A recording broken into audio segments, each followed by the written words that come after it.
Hello everyone, एक बार फिर से आप सबका बहुत बहुत स्वागत है एसजी ऑनलाइन क्लासेस में। इस वीडियो का टॉपिक है हिंदी ग्रामर। हिंदी ग्रामर में जो बोर्ड एग्जाम्स में जो इम्पोर्टेंट ऑब्जेक्टिव क्वेश्चंस आते हैं, मैंने उन पे ये वीडियो बनाया है। अगर आप लोग बोर्ड एग्जाम्स देने जा रहे हैं तो ये वीडियो आप लोग के लिए बहुत ज्यादा इंपॉर्टेंट होने वाला है, तो इस वीडियो को जो है वो आप पूरा देखिएगा। जो कि ग्रामर का सिलेबस जो होता है वो बहुत ही ज्यादा लेंथी होता है और एक वीडियो में इसको कवर करना बहुत ही ज्यादा मुश्किल है, लगभग इम्पॉसिबल है। तो मैंने हिंदी ग्रामर के जो ऑब्जेक्टिव क्वेश्चंस की वीडियो है वो मैं आपको कई पार्ट में बताऊंगी। तो ये पहला पार्ट है। इस पार्ट में मैं हिंदी ग्रामर के 5 जो टॉपिक हैं, जैसे वर्ण विचार, संज्ञा, लिंग, वचन और कारक, इनके जो इम्पोर्टेंट ऑब्जेक्टिव क्वेश्चंस है वो बताने वाली हूँ। लगभग 100 से ज्यादा ऑब्जेक्टिव क्वेश्चंस मैं आपको इस वीडियो में बताऊंगी, तो आप लोग इस वीडियो को जो है वो पूरा देखिए। तो आइए स्टार्ट करते हैं वीडियो को। पहला टॉपिक है वर्ण विचार। वर्ण विचार से जो ऑब्जेक्टिव क्वेश्चंस पूछे जाते हैं उनमें पहला है व्यंजन के कितने भेद होते हैं। आंसर इसका ऑप्शन सी 5। अगला सवाल है वर्णों के सार्थक समूह को क्या कहते हैं। आंसर है ऑप्शन सी शब्द। सवाल नंबर 3 है वर्ण कितने प्रकार के होते हैं। आंसर है ऑप्शन ए 2। सवाल नंबर 4 है स्वर वर्णों की संख्या कितनी है। आंसर है इसका बी 11। सवाल नंबर 5 हिंदी में वर्णों की कुल संख्या कितनी है। आंसर है इसका बी 44। सवाल नंबर 6 है व्यंजन वर्ण कितने हैं। आंसर है इसका 33। सवाल नंबर 7 है या र ला बा को कहते हैं। आंसर है इसका अंतस्थ वर्ण। सवाल नंबर 8 है का से मां तक के 25 वर्णों को कहते हैं। आंसर है इसका ऑप्शन ए अंतस्थ वर्ण व्यंजन। सवाल नंबर 9 है का वर्ण का उच्चारण स्थान क्या है। आंसर इसका ऑप्शन डी कंठ। सवाल नंबर 10 है ऊ और पा वर्ण का उच्चारण स्थान है। आंसर है इसका ओष्ठ, ओष्ठ यानी कि होठ। सवाल नंबर 11 है ना का उच्चारण स्थान है। आंसर इसका बी नासिक यानी नाक। सवाल नंबर 12 है कुवर्ग का उच्चारण स्थान है। आंसर इसका कंठ है, ऑप्शन ए। सवाल नंबर 13 है हाँ एवं विसर्ग का उच्चारण स्थान क्या है। आंसर है इसका बी कंठ है। सवाल नंबर 14 है च्वर्ग का उच्चारण स्थान में कौन है। आंसर इसका ऑप्शन डी तालव्य। सवाल नंबर 15 है या और शा का उच्चारण स्थान क्या है। आंसर इसका ऑप्शन डी तालव्य। सवाल नंबर 16 है ट्वर्ग का उच्चारण स्थान क्या है। आंसर है इसका ऑप्शन डी मुद्रा। सवाल नंबर 17 है ला और सा का उच्चारण स्थान बताएं। आंसर है इसका ऑप्शन बी दंत यानी दांत। सवाल नंबर 18 है त्वर्ग का उच्चारण स्थान क्या है। आंसर है इसका ऑप्शन ए दंत। सवाल नंबर 19 है धा का उच्चारण स्थान क्या है। आंसर है ए दंत। सवाल नंबर 20 है ओ का उच्चारण स्थान है। आंसर है ऑप्शन ए कंष्टोष्टय। सवाल नंबर 21 है वा का उच्चारण स्थान है। आंसर है इसका ऑप्शन सी दंतोष्टय। सवाल नंबर 22 है भा का उच्चारण स्थान है। आंसर है इसका ऑप्शन बी ओठ। सवाल नंबर 23 है शाक ध्वनि किसके अंतर्गत आती है। आंसर है इसका ऑप्शन सी संयुक्त वर्ण। सवाल नंबर 24 है दीर्घ स्वर है। आंसर इसका ऑप्शन डी ए। सवाल नंबर 25 है शाक वर्ण का उच्चारण स्थान है। आंसर है इसका ऑप्शन सी मुद्रा। सवाल नंबर 26 है इनमें कौन दीर्घ स्वर है। आंसर है इसका ऑप्शन बी ई। सवाल नंबर 27 है बा का उच्चारण स्थान है। आंसर है इसका ऑप्शन सी ओष्ठ। सवाल नंबर 28 है शा शा सा हा को कहते हैं। आंसर है इसका बी ऊष्म व्यंजन। सवाल नंबर 29 है छात्री ज्ञा श को क्या कहते हैं। आंसर इसका ऑप्शन बी संयुक्त व्यंजन। सवाल नंबर 30 है वर्णों का सार्थक समूह को क्या कहते हैं। आंसर इसका वाक्य। तो ये था टॉपिक वर्ण विचार। अब आते हैं हम लोग दूसरे टॉपिक की तरफ, जो कि है संज्ञा और उसके भेद। उसमें संज्ञा से पहला सवाल है संज्ञा के कितने भेद होते हैं। आंसर है इसका ऑप्शन डी 5। सवाल नंबर 2 है कोसी नदी प्रत्येक वर्ष बाढ़ लाती है। यहाँ कोसी कौन सी संज्ञा है। आंसर है इसका ऑप्शन ए जातिवाचक। सवाल नंबर 3 है रामायण किस शब्द किस संज्ञा का उदाहरण है। आंसर है इसका व्यक्तिवाचक। सवाल नंबर 4 है सर्दी शब्द कौन संज्ञा है। आंसर है इसका ऑप्शन बी भाववाचक। सवाल नंबर 5 है स्थिर कौन सी संज्ञा है। आंसर है इसका ऑप्शन बी भाववाचक। सवाल नंबर 6 है शाबाश कौन संज्ञा है। इसका जवाब है ऑप्शन नंबर ए, भाववाचक। सवाल नंबर 7 है अच्छा विशेषण की भाववाचक संज्ञा क्या होगा? आंसर है इसका ऑप्शन सी, अच्छाई। अगला सवाल है सवाल नंबर 8, जाति की भाववाचक संज्ञा होगी? आंसर है इसका जातीयता, ऑप्शन डी। सवाल नंबर 9 है भारतीय शब्द कौन सी संज्ञा है? आंसर है इसका भाववाचक। सवाल नंबर 10 है जिस संज्ञा शब्द से किसी व्यक्ति या वस्तु के गुण, धर्म, स्वभाव इत्यादि का बोध होता है, यानी कि पता चलता है, उस कौन सी संज्ञा कहलाती है या उसे क्या कहते हैं? आंसर है इसका ऑप्शन सी, भाववाचक संज्ञा। सवाल नंबर 11 है पहाड़ शब्द कौन संज्ञा है? आंसर है इसका बी, जातिवाचक। सवाल नंबर 12 है गंगा कौन सी संज्ञा है? आंसर है इसका ऑप्शन बी, व्यक्तिवाचक। सवाल नंबर 13 है हरियाली क्या है? आंसर है इसका ऑप्शन सी, भाववाचक संज्ञा। सवाल नंबर 14 समूहवाचक संज्ञा का कौन सा उदाहरण है? आंसर है इसका ऑप्शन सी, पौधे। अगला सवाल है सवाल नंबर 15, बुढ़ापा शब्द व्याकरण के किस संज्ञा भेद से संबंधित है? आंसर है इसका ऑप्शन बी, भाववाचक संज्ञा।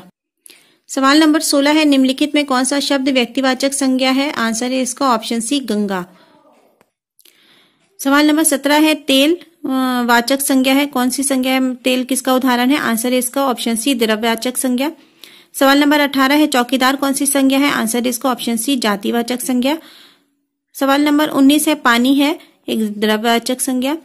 सवाल नंबर 20 है संज्ञा शब्द है, आंसर है इसका ऑप्शन वीरता, ऑप्शन नंबर सी, यानी कि वीरता क्या है? एक संज्ञा का उदाहरण है।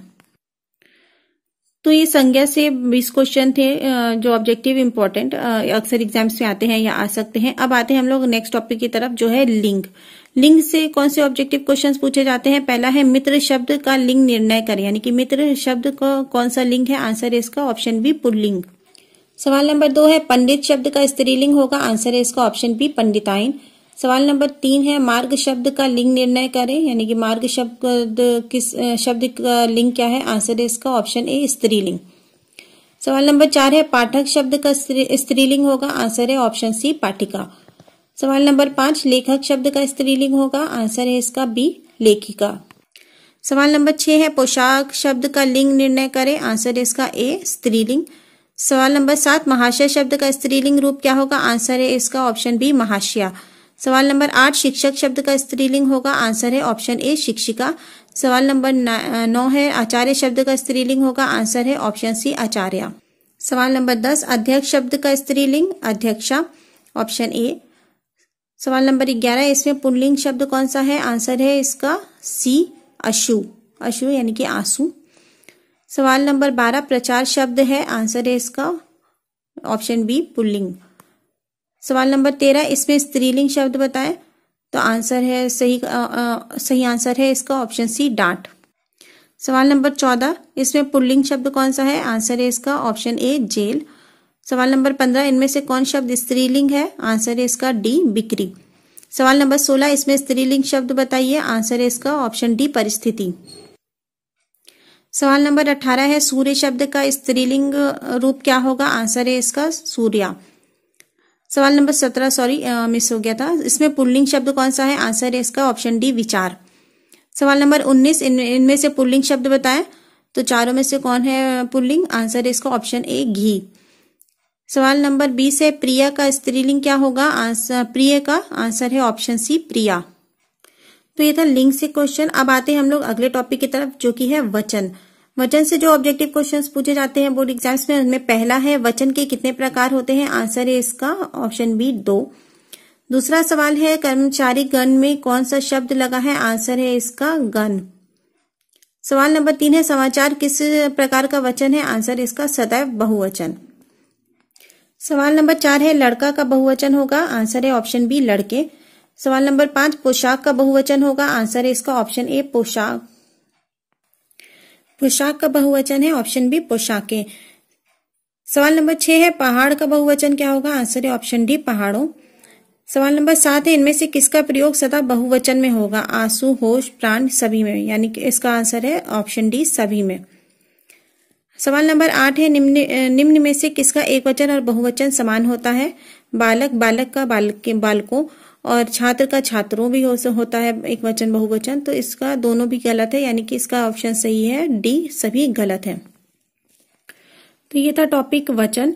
अब हम आते हैं 5वें टॉपिक की तरफ, जो कि है कारक। बहुत ही ज्यादा इंपॉर्टेंट है, मोस्ट इंपॉर्टेंट। बहुत सारे ऑब्जेक्टिव कारक से पूछे जाते हैं, तो आप लोग इसको तो बहुत ही अच्छे से एकदम रट लीजिएगा। तो ये पहला देखते हैं इसमें क्वेश्चन, कारक के कितने भेद होते हैं? आंसर इसका ऑप्शन सी 8। अगला सवाल है ऑप्शन डी, कर्ता कारक का चिन्ह क्या होता है? आंसर है इसका ऑप्शन ए ने। सवाल नंबर 3 है, वह कलम से लिखता है, इस वाक्य में से कौन सा कारक है? आंसर है इसका ऑप्शन बी करण। सवाल नंबर 4 है, जिसके लिए काम किया जाए उसे कौन सा कारक कहते हैं? आंसर है इसका ऑप्शन सी करण कारक। सवाल नंबर 5 है, अपादान कारक का चिन्ह क्या होता है? आंसर है इसका ऑप्शन बी से। सवाल नंबर 6 है, को चिन्ह है, मतलब को किस कारक का उदाहरण है? आंसर है इसका कर्म एवं संप्रदान कारक दोनों का। सवाल नंबर 7 है, वह जन्म से भिखारी है, इसमें से किस कारक की विभक्ति है? आंसर इसका ऑप्शन ए संबंध। सवाल नंबर 8 है, मुझे अपनी कमाई से खाना मिलता है, इस वाक्य में से किस कारक का चिन्ह है? आंसर है इसका ऑप्शन बी संप्रदान। सवाल नंबर 9 है, हे हो अरे कैसे कारक है? आंसर है इसका ऑप्शन सी संबोधन। सवाल नंबर 10 है, घोंसले से पक्षी निकला, किस कारक का उदाहरण है? आंसर है इसका ऑप्शन ए करण कारक। सवाल नंबर 11 है, मुख्यमंत्री ने छात्राओं को साइकिलें दी, यहाँ छात्राओं को कौन सा कारक है? आंसर है इसका ऑप्शन ए संप्रदान कारक। सवाल नंबर 12 है, संज्ञा या सर्वनाम के जिस रूप से किसी के लिए कुछ करने अथवा देने का बोध होता है उसे क्या कहते हैं? कौन सा कारक? आंसर इसका ऑप्शन बी संप्रदान कारक। सवाल नंबर 13 है, गीता भिखारी को भिक्षा देती, इस वाक्य में भिखारी को किस कारक का चिन्ह है? आंसर इसका संप्रदान, क्योंकि यहाँ पे को का यूज किया है, जैसे कि पहले ही बताया था कि को किसका उदाहरण है? कर्म एवं संप्रदान दोनों का जो पहचान चिन्ह है वो क्या है? को। अगला सवाल है सवाल नंबर 14, वह कुल्हाड़ी से पेड़ काटता है, इस वाक्य में से किस कारण की विभक्ति है? आंसर इसका ऑप्शन ए करण कारक। सवाल नंबर 15 है, मैं अलमारी से पुस्तक निकालता हूँ, वाक्य में से में कौन सा कारक का उदाहरण है? आंसर इसका ऑप्शन ए अपादान। सवाल नंबर 16 है, मोहन कलम से लिखता है, इनमें से कौन से कारक का उदाहरण है? आंसर इसका ऑप्शन डी करण कारक। सवाल नंबर 17 है, नीतीश बाबू प्यास से छटपटाने लगे, इस कथन में प्यास से में कौन सा कारक है? आंसर है इसका ऑप्शन बी करण कारक। सवाल नंबर 18 है, करण कारक का चिन्ह क्या होता है? आंसर है इसका से। सवाल नंबर 19 है, कर्म का चिन्ह क्या है? आंसर है इसका को। सवाल नंबर 20 है, के लिए किस कारक का चिन्ह है? आंसर है इसका संप्रदान। अगला सवाल है सवाल नंबर 21, पेड़ से पत्ते गिरते हैं, इस वाक्य में से किस कारक का चिन्ह है? आंसर है इसका डी अधिकरण कारक। सवाल नंबर 22 है, राम ने शाम को बुलाया, इस वाक्य में को किस कारक की विभक्ति है? आंसर है इसका ऑप्शन ए कर्म कारक। तो ये तकरीबन 100 ऑब्जेक्टिव क्वेश्चंस थे इन 5 टॉपिक से। पहला टॉपिक था वर्ण विचार, दूसरा संज्ञा, लिंग, वचन और कारक। इन 5 टॉपिक से मैंने आपको लगभग 100 के करीब ऑब्जेक्टिव क्वेश्चन बताए हैं। अगर आप ये अच्छे से याद कर लेते हैं तो बहुत चांसेस है कि इसमें से ही आता है या इसमें से ही आएगा, तो आप लोग अच्छे से इसको पढ़ लीजिएगा। हो सकता है मिलता जुलता अलग एग्जाम्पल आ जाए, लेकिन अगर आप इसको अच्छे से याद कर लेते हैं तो अक्सर एग्जाम्स में काफी सारे ये आपको फंसने के चांसेस हो सकते हैं, इसलिए आप इसको अच्छे से पढ़ लीजिएगा और वीडियो को पूरा देखिएगा। अब बाकी के जो आगे के टॉपिक है उसको मैं नेक्स्ट वीडियो में रिकवर करूंगी, तो इसीलिए वीडियो को देखते रहिए। अगर अच्छा लगता हो तो लाइक कीजिए और चैनल को सब्सक्राइब कीजिए।